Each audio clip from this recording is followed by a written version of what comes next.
Who are you? Michelangelo. Okay, Nice to meet you. How are you? I've been out with black women or approached black women, and before they even knew me, they said, how many kids you got? How many baby mamas you got? Dating outside my race, I haven't had no issues like that at all. Okay, and you are? I'm Koro. Koro. I've been practicing abstinence for 3 years, 3 years with no sex. I'm looking for someone that can respect my views on this, someone that can love me for me. And you are? Bo.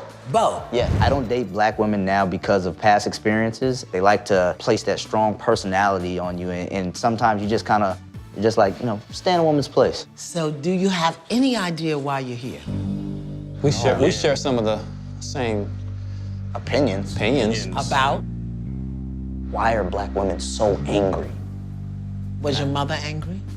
To a certain degree, yes. She had that anger inside of her, but she made sure that she didn't pass it on to me. I see how she handles that, and she gives off that vibe that I get from women here, but when it came to me and how she approached me and taught me about women, she said, don't deal with this. That's interesting, because as a black mother, Yeah. my work was to help my son understand it so that he would know how to stand in it with a black woman. Why are you here? My situation's a little bit different because I traveled a lot when I was a kid, very talented, very gifted musically. So because of that, when I came back to my neighborhood, when I was dealing with certain black women, you're different. You talk funny, you dress funny, the music you listen to is funny. I don't like being because I had flip-flops on or I had a turtleneck, I'm gay.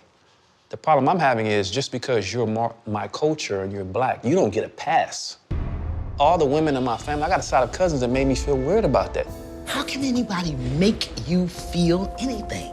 You get to choose how you feel. You don't know that when you're kids, it's a psychological imprint. What does that have to do with today? Now, with a black woman, I have this in my mind before I even talk to you, she's gonna think I'm weird. And that bothered me a lot. When I went to junior high school, I got bussed from Ocean Hill, Brownsville to Flatbush, and they spit on me and called me a nigger. They spit on me. And I was 13. And these were adults, not the children. So my point is this, that don't have nothing to do with who I am today.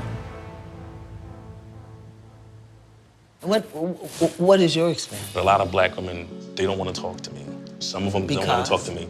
Some of them don't want to talk to me because, number one, I'm a God-fearing man. I don't believe, like right now, I'm practicing abstinence. I'm not having any sex whatsoever. Why you ain't in the church? I am in the church. I'm gonna tell you about the church women. If you don't have a collar, they don't want to talk to you. I'm gonna be straight up. But if you don't have a collar, they don't want to talk to you. Do you know what the collar represents, though? I guess it's purity or, you know, leadership or, I don't know, a divine. How about power? Yeah. How about power? That's what it represents. Okay. But let me tell you why I've called you here today. I've invited you here because my intention is to dismantle the myth of the angry black woman. I believe it's a myth. As a black woman, I believe it's a myth. I invited you here for a mixer tonight, just to be with some women. All kinds of women, all ages. We all have a story, we all have an experience, and we all get to choose.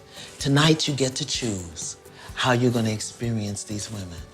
But I do also wanna thank you for being here. Thank you for being a demonstration, because I know there are hundreds of thousands of black men, all ages, who've had these experiences, and I believe, and it's my intention, for us to heal.